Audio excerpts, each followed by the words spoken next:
Nous sommes à Ameriyat El Fallujah, dans la province d'Anbar. Ici, seulement 45 km séparent Bagdad de la position la plus rapprochée du groupe armé État islamique.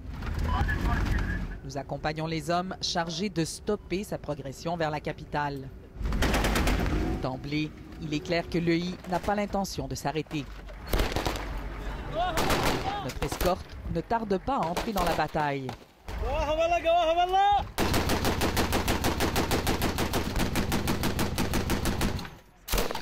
L'ennemi est proche et le barrage de tir frénétique.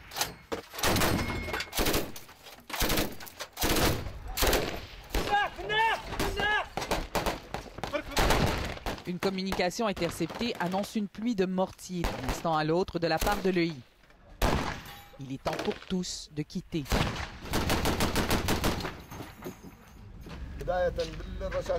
De retour à la base d'opération de la brigade, un peu en retrait du brouillard de la guerre, Abou Kayser explique ce qui s'est passé. Là où nous étions, de 200 à 250 mètres nous séparaient de l'ennemi. Leurs caméras nous ont détectés et ils ont attaqué nos véhicules, croyant que nous lancions une offensive. Abou Kayser et ses hommes combattent l'EI depuis 14 mois déjà, mais ils ne font pas partie de l'armée irakienne. Notre combat est idéologique et religieux. Nous ne sommes pas une armée qui reçoit des ordres et nous sommes prêts à combattre aussi longtemps qu'il le faudra. Déjà, 53 des volontaires de la brigade Ansar al-Marjahia sont morts dans cette guerre.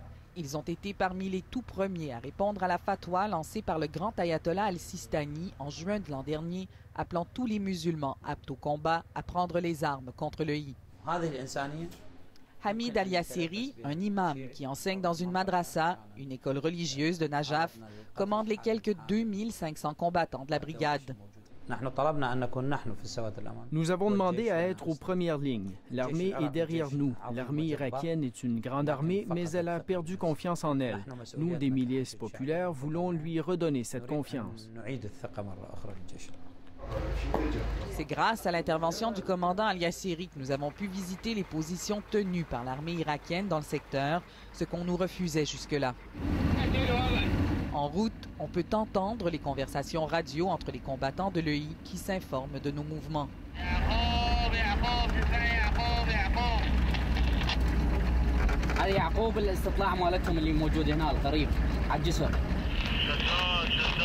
L'espion Yacoub répond.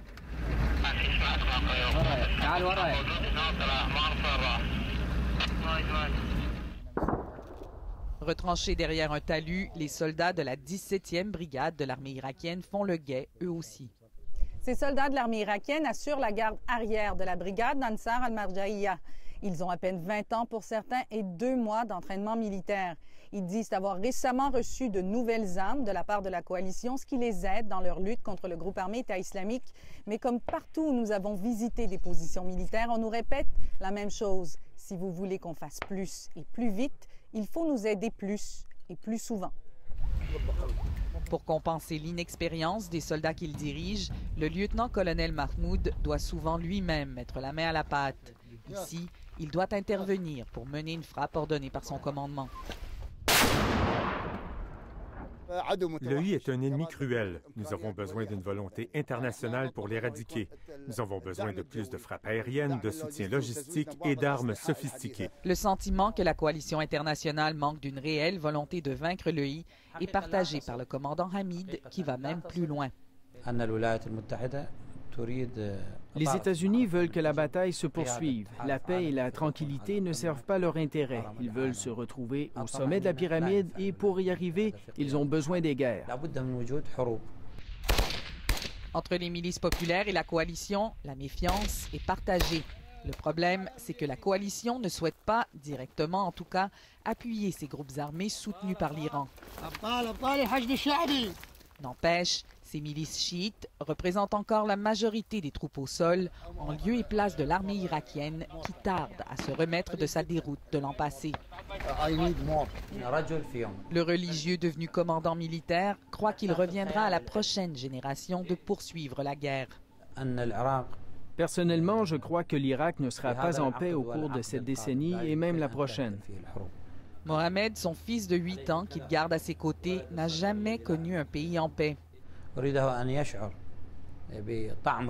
Je veux qu'il goûte au djihad, qu'il se rappelle plus tard que son baptême militaire s'est fait dans une guerre pour défendre l'humanité et sa nation. Et il n'est pas trop tôt, croit son père, pour le préparer à prendre le relais.